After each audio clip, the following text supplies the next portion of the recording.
मी प्रदूषणाच्या विषयावर बोलते। आज प्रदूषणाच्या विषयावर सभागृहामध्ये प्रश्न उपस्थित केले गेले। सदस्यांनी चांगले विषय मांडले आणि त्याला आम्ही प्रतिसाद दिला। सगळीकडे सातत्याने मुंबईच्या प्रदूषणाचा विषय असा ऐरणीवर आला आहे आणि प्रचंड प्रदूषण आहे अशा प्रकारची चर्चा आहे। या संदर्भामध्ये माहिती देत असताना मी सर्वांना एवढंच सांगेन की आमच्या प्रदूषणासाठी समीर हे ॲप आहे आमचं। त्या ॲपमध्ये आपण ती सगळ्या पत्रकारांनी देखील डाउनलोड करा। ते आपल्याला आपल्या मोबाईलवर ॲप ठेवता येईल। तुम्ही जिथे आहात तिथे रिअल टाइम तुमच्या लोकेशन प्रमाणे तुम्हाला तिथली प्रदूषणची लेवल कळेल आणि तेच ऑथेंटिक सेंट्रल पोल्युशन कंट्रोल बोर्डाच्या मान्यता प्राप्त असं ॲप आहे। बाकी कोणत्याही रीडिंग ज्या आहेत त्या कोणत्याही पुराव्यानिशी लोक सांगतात 600 झालं 500 झालं, तर असं कधीही मुंबईमध्ये झालेलं नाही। मुंबईमध्ये निश्चितच हिवाळ्यानंतर म्हणजे दिवाळीनंतर ते फेब्रुवारीपर्यंत थोडं प्रदूषण आपल्याला जास्त जाणवतं। त्याला मुख्य कारण प्रदूषणाचा ह्युमिडिटीचा वाढण्यामुळे आणि टेम्परेचर कमी असून प्रेशर वाढल्यामुळे एक कुठेतरी एक स्मॉग तयार होतो। पण आपलं अत्यंत अहितकारी आहे, घातक आहे तब्येतीला। अशा प्रकारच्या पोल्युशनची परिस्थिती आपल्याला मुंबईमध्ये नाही म्हणता येणार। ते अपेक्षेपेक्षा थोडं या काळामध्ये जास्त आहे, जे हळूहळू मार्चमध्ये आता ते कमी व्हायला सुरुवात होईल।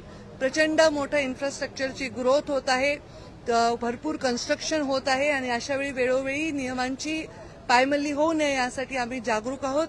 मागच्या वर्षीचा या काळामध्ये जे पोल्युशन होतं त्यापेक्षा आता आपलं पोल्युशन कमी आहे।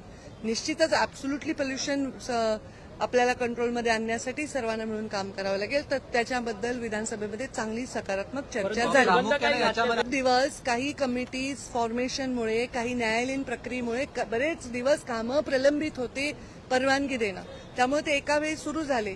आपल्याकडे मेट्रोचं काम चालू आहे, हायवेजचं कामं चालू आहे, दुरुस्तीची कामं चालू आहेत, इन्फ्रास्ट्रक्चरचं काम चालू आहे आणि अशा वेळी जर कामामध्ये नियमावली त्यांनी नाही पाळली तर त्या कामाला बंद करण्याचे आदेश सुद्धा आम्ही दिले। जवळपास आम्ही 1700-1800 कामांना बंदीचे शोकॉज नोटीस दाखवून बंदही केले, मग त्यांच्याकडनं कंप्लायन्स करून परत सुरू करायची परवानगी दिली। तर अशा परिस्थितीने त्यांना ऑब्झर्व्ह करावं लागतं। आता आम्ही महानगरपालिकेला असं एक महानगरपालिकेने सुरू केलंय जे खूप चांगलं आहे, कारण आमचे जे मॉनिटरिंग सिस्टीम असतात, जे एअर क्वालिटी मॉनिटरिंग आहे जे करतात, ते सिस्टीम एका मोठ्या एरियामधलं मॉनिटरिंग करतात। पण प्रत्येक बिल्डिंगचं मॉनिटरिंग करण्यासाठी सुद्धा आता बीएमसीनी काम सुरू केलंय आणि त्यांनी ते लावलं सुद्धा आहे मॉनिटरिंग। त्यांच्या डॅशबोर्डवर बीएमसीच्या प्रत्येक ठिकाणचं युनिटचं कामाचं कन्स्ट्रक्शनचं त्यांना पोल्युशनची परिस्थिती कळेल। ह्याच्यामध्ये जास्तीत जास्त ह्युमन इंटरफरन्स न करता एआय वापरून क्वालिटी कशी मेंटेन करता येईल आणि खरे रिपोर्ट कसे येतील याच्याकडे आमचा कल आहे। आमचं आता ऑथेंटिक सॉफ्टवेअर आहे, आमचं तुम्ही सगळ्यांनी डाउनलोड करा। तर त्या सॉफ्टवेअरला मी माझ्या ट्विटरवर माहिती देते आणि तिथे तुम्हाला पोल्युशन खरं काय कळेल। कोणी म्हणते आज 320 आहे, पण माझ्या सॉफ्टवेअरवर काय दाखवते ते ऑथेंटिक आहे। आणि असं म्हणण्याने आपल्या ग्रोथवर आपल्यामध्ये येणाऱ्या लोकांच्या मानसिकतेवर परिणाम होत असतो।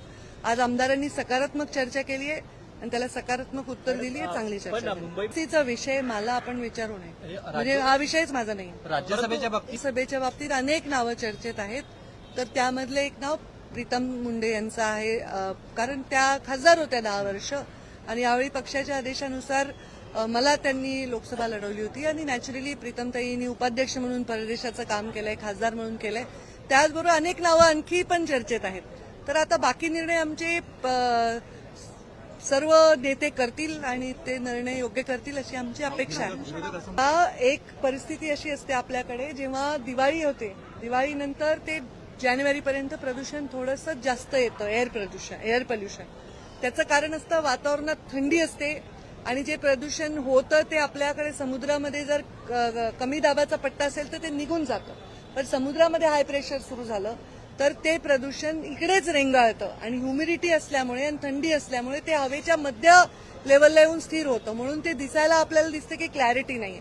पण जर तुम्ही मेजर केलं तर ते काही म्हणजे माणसाला हानिकारक या कॅटेगरीत जात नाही बऱ्याच अंशी। काही एरियामध्ये जातं, पण मी नाही म्हणणार नाही, कारण प्रदूषण हा विषय असा नाही की आपण जादूची कांडी फिरवली कमी होईल। ते सगळ्यांनी मिळून करायचा विषय आहे आणि वेगवेगळं आहे, जसं ट्रान्सपोर्टेशन आहे, कन्स्ट्रक्शन आहे, इन्फ्रास्ट्रक्चर आहे, या सगळ्या वॉटर पोल्युशन आहे, ह्या सगळ्या गोष्टींना वेगवेगळ्या पद्धतीने हाताळायचं आणि त्याच्यामध्ये आम्ही फक्त विसल ब्लोअरचं काम करतो, बाकी कामं हे लोकल बॉडीज करतात.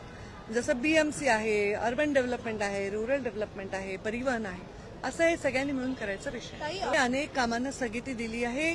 ज्यांनी कामाची नियमावली नाही पाळली, म्हणजे प्रदूषण का होतं, कामं होतात म्हणून नाही होत, तर कामाला नियम नाही पाळत. एकदा मी स्वतःच कोस्टल हायवेला नोटीस देऊन बंद पाडलं होतं, कारण त्यांचं उघड्यावर होतं ते सिमेंट आणि ते उडत होतं. तर त्यांनी त्याच्यावर वॉटर स्प्रे केला पाहिजे, कव्हर केलं पाहिजे, हे सगळं अपेक्षित आहे. त्यामुळे आपण जिथे नियमाची पायमल्ली होते तिथे आपण नोटीस देऊन काम बंद पाडतो. ते नियमाचं कंपायलेशन करून ते नियम करायला सुरुवात केली की आम्ही त्यांना परवानगी. मला जे माझ्या अधिकार आहे पर्यावरण खात्याचे, त्याच्यात जे आम्ही टिक टिक टिक बॉक्स करून परवानगी देतो तेवढे अधिकार, आणि त्याच्यामध्ये आंदोलनकर्ते कोणत्या कारणासाठी बसलेत, ते कारण त्याच्यामध्ये आहेत का नाही हे तपासून पाहावं लागेल. प्रदूषणकारी कंपनी म्हणजे कशाची, तुम्ही तरी सांगा. कसलं रसायन? हे असंच होतं ना, मग ते आपल्याकडे माहिती नसते पुरेशी, मग आपण म्हणतो एक प्रदूषणकारी कंपनी. अशी कुठली कंपनी नसते जी प्रदूषणकारी नावाची असते. ती रासायनिक बनवत असेल तर ते रासायनिक बनवण्याच्या नॉर्म्समध्ये असते. जर प्रदूषण करणारी कंपनी असेल तर ते रेड झोनमध्ये जातात. तिथे कोणत्या सिव्हिलाइज्ड अशा एरियामध्ये त्यांना परवानगी दिली जात नाही. तरी मी तपासते, कारण तुम्ही स्पेसिफिक विचारलं त्याची. आत्ताकडे डिफॉरेस्टेशनमुळे, झाडी कमी झाल्यामुळे, आपल्याकडे अर्बनायझेशनमुळे हे विषय आपल्यासाठी आयुष्यामध्ये येणारे विषय आलेले आहेत. हे चॅलेंजिंग विषय, आणि ह्याला कमी करायचं असेल तर कार्बन कमी केलं पाहिजे, झाडी वाढवली पाहिजे, धुराळा कमी करण्यासाठी नगरपालिकांनी वेगवेगळे प्रयोजन केले पाहिजे, आणि हे सगळे लोकल बॉडीजनी करण्याचे विषय आहेत. नाही केले तर आम्ही नोटीस देतो.